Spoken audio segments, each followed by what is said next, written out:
Hello and welcome to the Hellraiser blog, the first Hellraiser blog of the new boxing season. Um, just been in Las Vegas for 2 weeks, very exciting time out there. Went out there with three London-based Hellraiser fighters, or British-based Hellraiser fighters, and one Brazilian.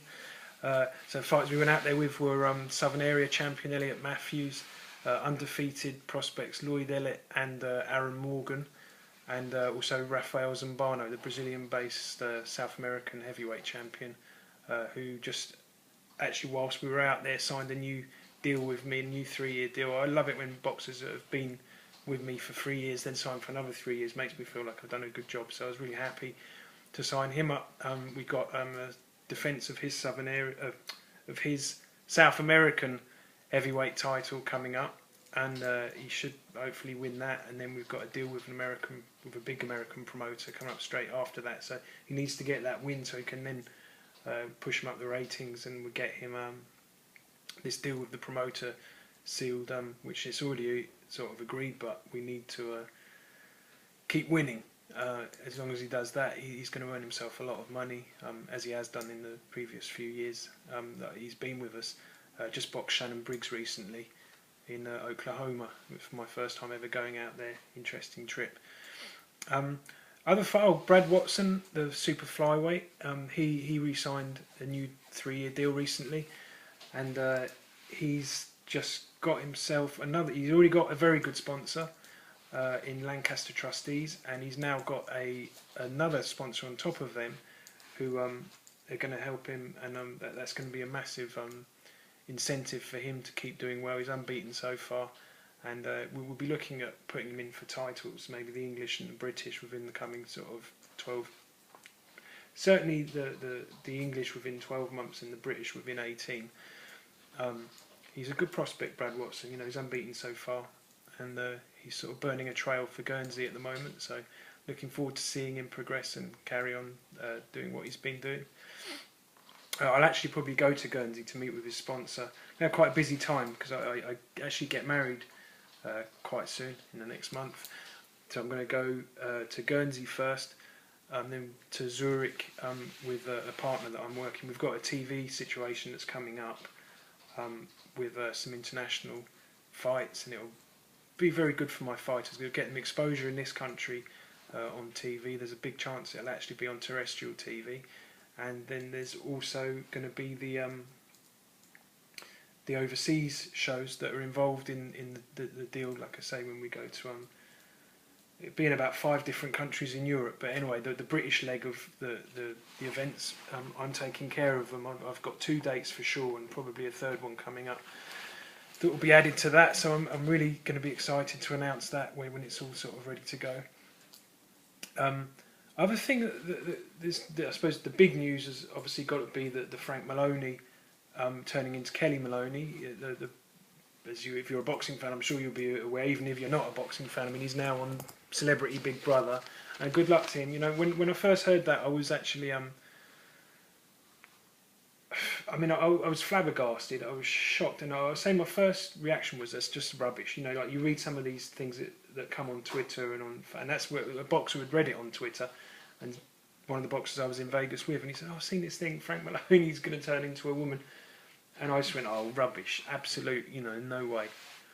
And then before we'd confirmed it, I sat down with him and I said, "You know what? I thought of conversations that I had with Frank before. One conversation in particular."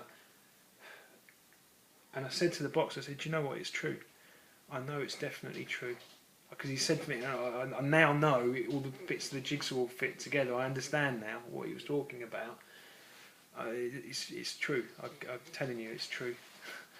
I was just like, I felt actually quite sad because for him to have lived his life until the age that he is now, and to have had to keep that to himself, and the battles that it must have created internally for him, it's just horrible, you know. And that's one of the very good things I think that's come out of what's happened is that, look, Frank is what I would call a geezer. He's a total geezer. He supports Millwall. He's just like a working class, hard working, but a man's man.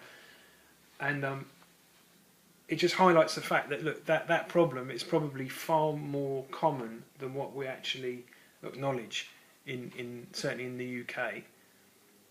And what he's done is going to make it much easier. You know, look, if he's been through that and he can come out of it in the intelligent and decent way that he has dealt with it, I think he's worked because he knows how to work the media. That's why it's such a good thing, because he knows how to negotiate with newspapers. With his experience, he managed Lennox Lewis and other champions. As if you're interested in boxing, you'll definitely know he had a Sky deal for years, and he has come across, I think, very positively, probably because he knows how to work the media. But that's really good, because it means that all those people around the country, maybe nothing to do with boxing, but they people that are having the same plight as him, if he can do it, they know they can, and it will make it far more acceptable and far easier.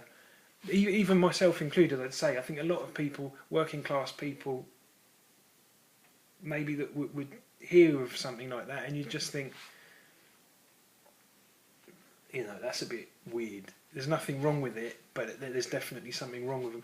But I know Frank very well. There's nothing wrong with Frank, or now Kelly. You know, he's just an intelligent.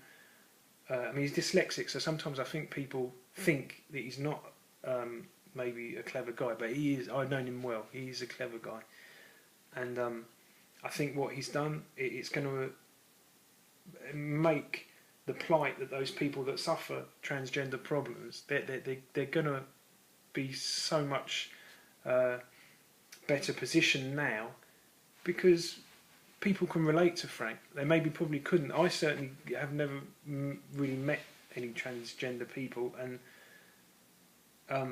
if I had, I would probably keep. I would be honest about it. I think I would have kept them at arm's length, because I've never.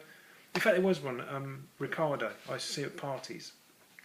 And actually, I got on well with Ricardo. I always sort of would say hello to her, and she was fine. But I think what Frank's done, what turning into Kelly, I think in society generally, I think the implications of what he's done are going to be really, really positive. And I think the boxing world as a whole are going to.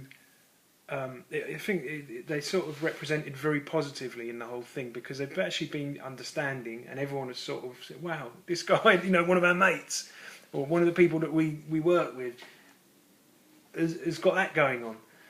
And it's definitely shocking, but it's a good thing to have happened. The more I think about it, the more I realise, you know, this is a brilliant thing to happen for society in the UK generally, because now anyone that has that problem can confront the situation and maybe live a happier life because of something that Frank Maloney's done, Kelly Maloney's done.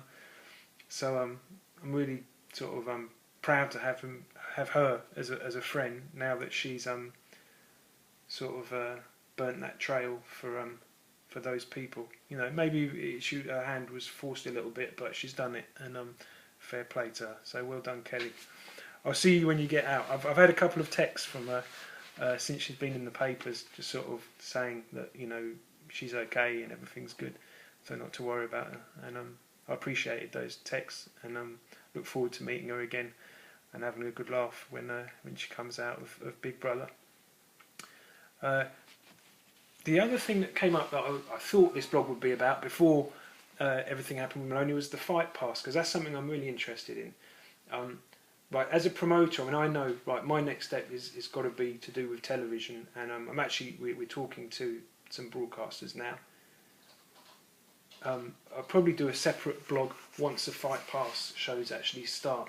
I think that's quite interesting. I did actually speak to John Wischusen at Matchroom about it being involved in it. I suppose my big thing with it is